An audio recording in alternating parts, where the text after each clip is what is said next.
During our camping trip, my boyfriend handed his water bottle to his childhood best friend. I didn't start a scene. I just calmly told him we were over. Just because I let her use my bottle? Jasper asked, his voice dripping with disbelief. Yes, I replied. He didn't get angry. Instead, he let out a sharp, mocking laugh. Fine. We're done. Do yourself a favor and stay strong this time.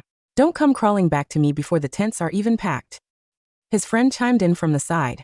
Come on, Rosie. Just apologize. If you guys actually break up, you'll be the one crying. Jasper looked at me with cold, indifferent eyes, a smirk playing on his lips. She's just bored. She's looking for drama where there isn't any. She moved to this city and fought with her entire family just to be with me. I'll give her 2 days before she breaks. That's being generous. He was right. I had loved him for 3 whole years.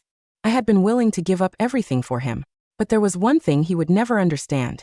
I could always find another job, and I could always walk away from the wrong man. I had already submitted my resignation. I already had a new offer. As soon as the handoff was done, I was leaving the city. This time, I wasn't looking back. Jasper was probably pissed that I dumped him in front of everyone. He left the campsite without a second glance. I saw his car keys sitting on his chair. I sighed and picked them up. I went to find the campsite owner to leave the keys with him. The owner looked over my shoulder. They're right over there. Why don't you just give them to him? I looked where he was pointing. Jasper was sitting with his friends, a cigarette in his hand, laughing and talking. Rosie looked pretty serious this time, Jasper. Don't blow it off. Girls like her I pretty loyal and rich I don't come around often. Yeah man. Just swallow your pride and apologize. Don't wait until she's completely done with you. By then, it'll be too late for tears. Jasper flicked his lighter, looking bored. Relax. I know her better than anyone. She sacrificed her relationship with her parents to follow me here. She has nowhere else to go. Mark my words. By tomorrow night at the latest, she'll be begging for us to make up. Tessa, the childhood friend, reached over and snatched the lighter from his hand. She laughed. Wow, you really think you have women figured out, huh? Then why are you always yelling at me? The whole table erupted in laughter. But seriously, this drama is getting old. How many times has this happened? Jasper leaned back, his tone light and dismissive. That's why I'm not giving in first this time. She's just a spoiled rich girl who's never had to face the real world. She needs to learn a lesson. Maybe then she'll stop throwing around the word breakup so easily. Besides, I'm not actually going to leave a girl that obedient. I'm just playing with her. Haven't you noticed? She's been way more attentive lately because she's scared of losing me. Tessa didn't have a bottle. We're basically siblings. I let her use mine. Is that really worth a fight? One of his buddies cut in. Maybe she thinks there's something going on between you two? Rosie is used to being your priority. Suddenly, this best friend appears and steals your focus. It's natural for her to feel insecure. I mean, Tessa is gorgeous. She's got the looks and the body. Of course your girlfriend is jealous. Tessa scoffed, resting her arm on Jasper's shoulder. We are strictly platonic. If something was going to happen, it would have happened years ago. She has nothing to worry about. But hey, if I'm really causing trouble, I'll disappear. I don't want to get in the way. Don't be ridiculous, Jasper frowned. Friends are friends. A girlfriend doesn't get to tell me who I can hang out with. Don't worry. I'll set her straight. If she can't handle it, there will be no getting back together. She's a woman who left her home to follow me. I have her right where I want her. I couldn't listen anymore. I told the owner to make sure Jasper got his keys. Then I turned and walked away from the campsite. As soon as I got back into town, I started finalizing my departure. The transition at work was almost finished. All that was left was handing in the final paperwork. I called my mother to tell her I was quitting. The phone rang for a long time before she picked up. The background was noisy. I could barely hear her over the chatter. When I told her I was quitting, she just said, "Stay safe. I'm busy right now, we'll talk later." Before I could say another word, she hung up. It was always like this. Growing up, my parents never seemed to have time for me. They skipped every parent-teacher conference, every recital. My classmates used to joke that I was an orphan with living parents. Eventually, I got used to being alone. Even the people who were supposed to love me most often forgot I existed. Then I met Jasper. He was like a sudden burst of sunlight in my gray world. I remember one time in college when I got my period unexpectedly. I didn't have any friends to help me. He noticed my distress and silently handed me a pack of tissues. Even though I still ended up with a stain on my jeans, I never forgot that quiet act of kindness. Back then, I truly believed we would spend the rest of our lives together. But then Tessa came back. Everything changed. They were childhood sweethearts in every sense but the title. They grew up together. They could share an entire conversation with just a look. And I was always the outsider. She was at every single one of our dates. Even when I planned a romantic birthday trip for just the two of us, He was constantly checking his phone for Tessa. I spent weeks trying to get tickets to a sold-out concert for my birthday. He took one look at them and said, "Tessa loves this band too. Let's bring her along next time." I slammed my light stick onto the floor. "Are you here to celebrate my birthday, or are you here as a scout for your best friend?" He got defensive. "We're friends, Rosie. What's the big deal about taking her to a concert?" "What's the big deal?" I echoed. "Why is she involved in everything we do? You remember her favorite foods but forget mine. You know her clothing size but not my birthday. Jasper, who is actually your girlfriend." I thought if I explained how much it hurt, he would understand. I thought he would change. Instead, he got angrier. He pointed a finger at me and shouted, "You've never had friends in your entire life, so of course you don't understand loyalty. There's a reason you're always alone." That one sentence stabbed me in the most vulnerable part of my soul. He knew my past. He knew my insecurities. And he used them as a weapon. From that moment on, I started pulling my heart back. It wasn't that I stopped loving him instantly. It was just that I realized my love would never be reciprocated. To him, I was just being difficult. I was just embarrassing him in front of his friends. But I just couldn't take it anymore. Why was my boyfriend always more concerned about someone else? After signing my final papers, my phone buzzed. It was Jasper. I watched his name flash on the screen for a long time before answering. He sounded cheerful, as if the camping trip had never happened. "Hey Rosie, how's your day? I'm downstairs at your office. I'm here to pick you up. Do you have to work late? I can wait." I walked over to the window with the phone pressed to my ear. Sure enough, there he was. The familiar figure standing by his car. In the past, I would have dropped everything and run down to him. Now, I just felt exhausted. "No thanks. I'm going to be here very late. Go pick up Tessa instead." His laughter died instantly. His voice turned cold. "What is that supposed to mean? I'm trying to do something nice for you, and you're still acting like a brat?" "I'm not acting like anything. I told you we broke up, Jasper. Don't call me again." He gave a frustrated laugh. "Playing hard to get? Fine. Don't regret it." I hung up and immediately blocked his number. A few minutes later, a text came in from one of his friends. "Rosie, enough is enough. Jasper is getting really mad this time. If you don't turn around now, it's really over." I didn't reply. I just deleted the message. If it was over, it was over. I wasn't looking back.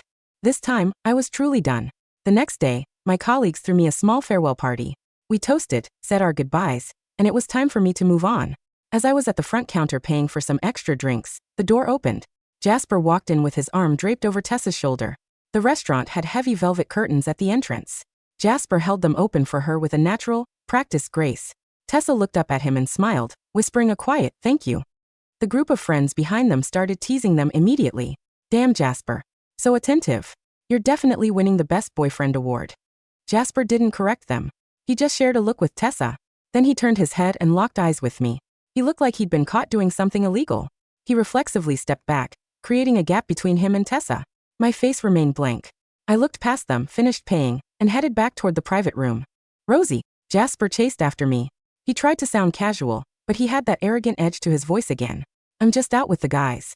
Don't overthink it. It's been a few days. Are you still pouting? Tell you what, I'll come over to your place tonight and make it up to you. Okay? Make sure you leave the door unlocked for me." When I didn't respond, he leaned closer and lowered his voice. "That's enough, Rosie. I basically just apologized. Give me some credit in front of my friends." I looked up at him. His face was a mixture of impatience, annoyance, and embarrassment. There wasn't a hint of genuine regret. "I told you. We are finished." Jasper's face contorted. His voice got louder. He felt like I was humiliating him in front of his friends, especially in front of Tessa. "Fine. You want to be like that? I'll just go and ask Tessa out right now." He expected me to panic. He expected me to beg him to stay, just like I used to. But I just looked at him calmly. "We broke up. You're free to be with whoever you want." I didn't wait to see the color drain from his face. I ignored the flash of triumph in Tessa's eyes and walked back to the party. Back at my apartment, my landlady, Mrs. Miller, looked sad when I told her I was moving out. "Rosie, are you sure? You've been such a wonderful tenant. It's a shame to see you go." I zipped up my suitcase, my voice firm. "I've made up my mind, Mrs. Miller. Thank you for everything these past few years." She didn't push further. "When are you leaving?" "In 3 days." 3 days until what? I had just seen the landlady out when Jasper burst into the room. His expression was dark. I had no idea how long he'd been standing outside.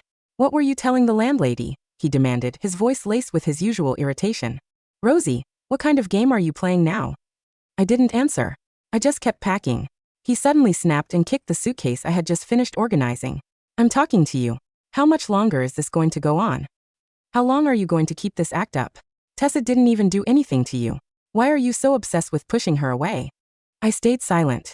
I was about to tell him to leave when Tessa walked through the open door. She saw the mess on the floor and put on a look of fake realization and pity. Rosie, you aren't actually breaking up with Jasper because of me, are you?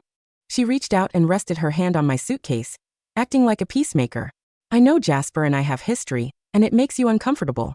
But you can't be this selfish just because you know he cares about you. We're just friends. There is nothing going on. I don't even see him as a man, honestly. Seeing her innocent act made my blood boil. You don't see him as a man? Then why do you wear microskirts and no makeup every time you call him to come over? Why do you run to him crying every time I have a problem with you, telling him I'm controlling your style? Wasn't it you who demanded a Valentine's gift from him? Wasn't it you who asked him to go on a midnight hike to see the sunrise? Tessa, if you really think gender doesn't matter between friends, why don't you ask any of your other brothers to do that stuff for you? Tessa's face went pale. She opened her mouth, but no words came out. She looked down for a long moment. When she looked back at Jasper, her eyes were filled with watery, brave determination. I guess I can't win. Jasper, your girlfriend hates me so much. She clearly thinks I'm the problem. I don't want to make your life difficult. Just be happy with her. Forget we were ever friends. She turned to leave. Tessa, wait. Jasper panicked. He looked at me with pure hatred. Seeing Tessa about to walk out, he redirected all his rage at me. Are you happy now, Rosie? You've ruined everything. I've told you 1,000 times, there is nothing between us. If there was, you wouldn't even be in the picture. You're just a lonely loser with no friends, so you can't stand the fact that I have people who care about me. I'm saying this one last time, if you want to stay with me, you will apologize to Tessa right now.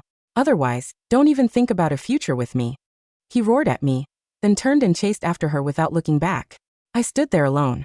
My palms hurt from clenching my keys too hard. The very last spark of emotion I had for him finally went out. After that, Jasper and I entered a state of total silence. Tessa, of course, was thrilled. She posted updates of the two of them on her Instagram every single day. Someone agreed to come to a haunted house just to cheer me up, but ended up being more scared than me. What a big baby. The photo showed Jasper in a dark hallway, looking terrified, clutching Tessa tightly. The comments from their mutual friends were disgusting. Wow, Jasper actually went to a haunted house. That's true love right there. Exactly. We could never get him to go. He only gives in for you. You two are perfect for each other. I stopped scrolling. I didn't care what Jasper thought of the posts. I clicked on her profile and blocked her. I didn't want to see anything related to Jasper ever again. For the next 2 days, I focused entirely on my new job arrangements. Jasper stayed true to his word. He didn't contact me once. He was too busy being a good friend. Fine by me. He was already a stranger. Right before my flight, just as I was about to turn off my phone, a text from an unknown number popped up. You've had enough time to think about what you did, haven't you? Tessa says she isn't mad anymore, so I've decided to forgive you. We're at the downtown plaza. Come pick me up. I'll give you a chance to make it up to me tonight. Classic Jasper. So arrogant he thought he was doing me a favor. If I hadn't given up on him, I probably would have replied okay and rushed to him. But now, I deleted the text like it was spam. I turned off the phone and walked through security. The air inside the cabin of Air France Flight 082 was dry, smelling faintly of pressurized leather, stale coffee, and the sharp, clean scent of the high-altitude atmosphere. I sat in my window seat, my head resting against the cold glass. Below, the city of LA. The city where I had spent 3 years chasing a boy who only looked at me when he needed a target for his frustration, gradually shrank into a flat, gray grid of concrete and wire, before being completely swallowed by a vast, silent sheet of white clouds. My phone was completely off, the black screen resting in my lap like a piece of dead coal. For 3 years, my life had been defined by a constant, low-voltage anxiety. I had lived in a world where my father's empty chair at my recitals was a precursor to Jasper's empty seat at our anniversary dinners. I had believed that if I was only quiet enough, compliant enough, and didn't make scenes, the people I loved would eventually remember I was in the room. But as the plane cleared the cloud deck, the sunlight that hit my face was white hot and completely blinding. I took a deep, clean breath. My chest felt larger, lighter, as if a heavy iron band around my ribs had finally been cut. I was going home.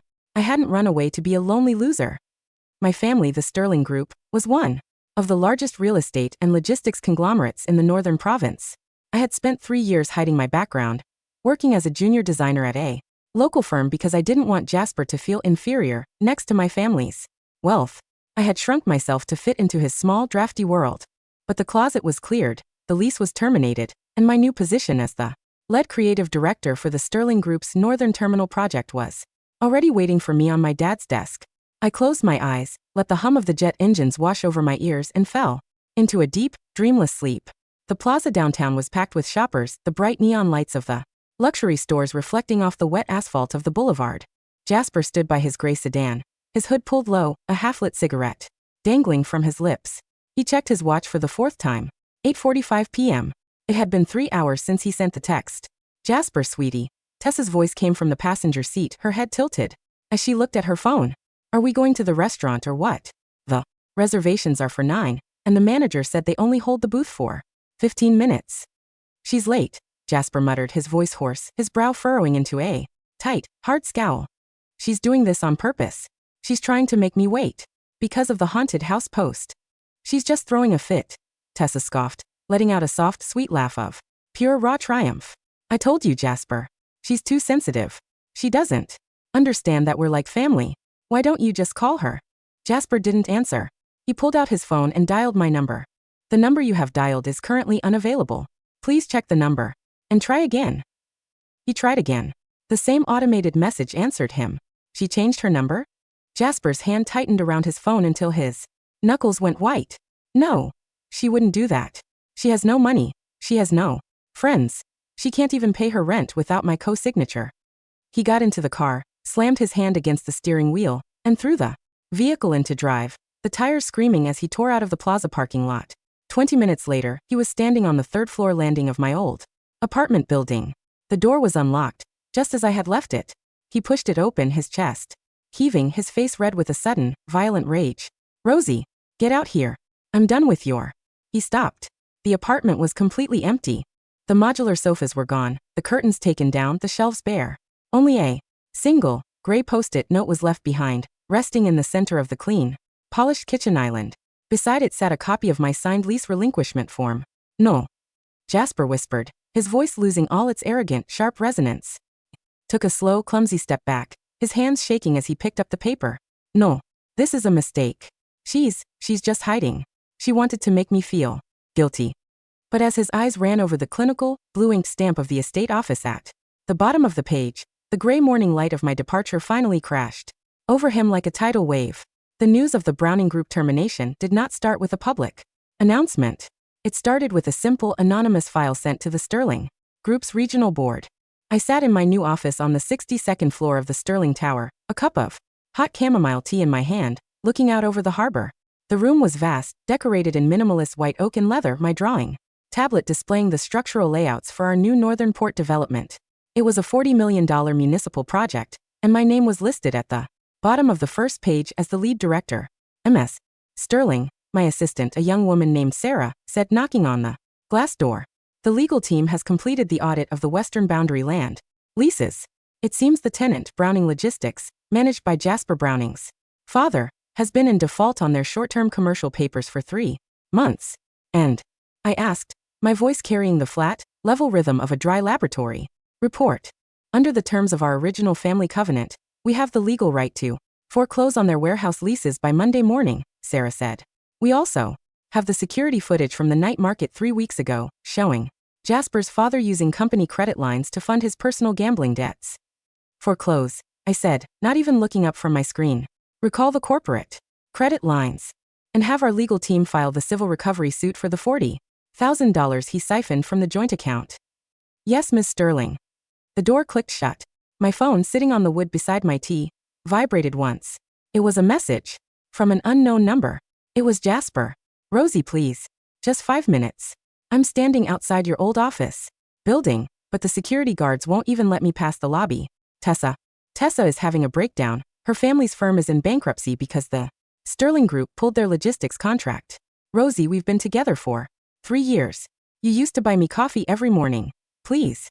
I stared at the screen. He had remembered the 3 years of our relationship. He had remembered the coffee. But he had forgotten it all when he was sitting in the haunted house, holding his mistress in his arms, telling his friends that my tragic loneliness was an embarrassment. I clicked delete, blocked the number, and went back to my spreadsheets. The final divorce decree was signed on a Tuesday. It was a gray, overcast day, the mist from the harbor turning the glass of the courtroom windows into a dark, blurry sheet of wet slate. We sat in the conference room of Vance and Partners. Jasper was sitting across from me, his face shrunken, his eyes hollowed out by 6 weeks of legal warfare and public scandal. He had lost the house, his family's logistics firm, and his reputation. The Sterling Group had bought out his outstanding debt at a 90% discount, leaving him legally and financially bankrupt. He didn't look like the proud, strict CEO who had prided himself on his professional distance. He looked like an empty shell, his silk dress hanging loose and wrinkled on his frame. "Rosie," he said, his voice a dry, rattling whisper as he picked up the pen to sign the final page of the settlement. "We were together for 3 years. 3 years. How could you just destroy my entire family over this? Over a bottle? Over a few business dinners?" "I didn't destroy you, Jasper," I said, keeping my hands folded in my lap, my voice as calm as the sea. "You built a house of sand, and you were surprised when the tide came in. You thought because I was quiet, because I was devoted, I would always be waiting in the other room, ready to beg for your forgiveness." I stood up, not waiting for his tears. "The pen is yours, Jasper," I said, walking toward the door. "Keep it. It's the only thing in this room you can actually afford." The door opened wide, the cold wind from the stairs blowing through the office. My assistant was standing there, holding my leather coat and my private keys. Beside her stood Marcus, carrying his folder, and my new design partner, a tall, quiet man with dark eyes who had worked beside me for 3 years to build the agency. "Are you ready, Rosie?" she asked, her voice carrying a quiet, genuine warmth. "Yes," I smiled, stepping out into the bright, clean light of the lobby. "Let's go." The Browning Group's old office building was in a state of quiet, high-intensity collapse. The news of the diving accident fraud had gone viral, turning the Vance family's high society reputation into a public joke. The local newspapers played the story of the silent savior on every page, with dozens of former partners coming forward to describe the years of systematic abuse and neglect I had endured while building my fiancé's company. I sat in my cozy, sunlit study in my new downtown apartment, a cup of hot chamomile tea in my hand, reviewing the final draft of my civil suit. My phone, sitting on the wood beside my tea, vibrated once. It was a news notification from the city. Former billionaire Richard Vance's bankruptcy case concluded. Court orders liquidation of remaining personal assets to fund the Vance Memorial Trust. Beneath the headline was a small photo of Richard standing outside the municipal courthouse. He was wearing a cheap, off-the-rack gray coat, his hair completely white, his eyes hollow, entirely free of the billions that had once made him untouchable. And as for Tessa, she was currently serving her second year of a 15-year sentence in a state penitentiary, her name permanently removed from the company registry, her family's empire dismantled by the creditors and the prosecutors. I looked at the screen for a long, quiet moment. I didn't feel anger. I didn't feel the sharp, twisting pain of the trauma that had kept me awake during those cold winter nights in the apartment. The boy who had faked his illness and the woman who had faked her pregnancy were gone, reduced to simple, dry statistics in a folder I would never open again. I closed the laptop, put my phone on silent, and picked up my tea. The coastal town of Mendocino was quiet in the winter. The air smelled of salt, pine needles, and the cold mist that rolled off the Pacific every morning. The only sound was the distant, rhythmic crash of the waves against the black cliffs of the harbor. I sat on the wooden deck of my small, gray-shingled cottage, a cup of hot chamomile tea in my hand. I was wearing a simple, dark green sweater, my abdominal scars completely healed, leaving only 3 tiny, pale lines on my skin that were invisible under my clothes. Beside me on the table lay my drawing tablet, its screen displaying a clean, elegant landscape design for our new municipal park project. "Rosie," I looked up. My colleague, a tall, quiet man with dark hair and a green backpack, named Marcus, was standing by the glass door, holding a fresh batch of warm cinnamon rolls. "The wind is picking up, Rosie," Marcus smiled, sitting down beside me and pulling a wool blanket over our knees. "Are you cold?" I looked down at the design on my screen, then at the golden sunset over the ocean, and finally at his warm, genuine smile. "No," I said, leaning my head against his shoulder. "I'm very warm." Across the water, the first yellow lights of the harbor were starting to glow in the dark, but I didn't look at them. I closed my laptop, took a sip of my warm tea, and let the clean, cold wind off the water carry the last dry leaves of the past away into the endlessly beautiful horizon ahead.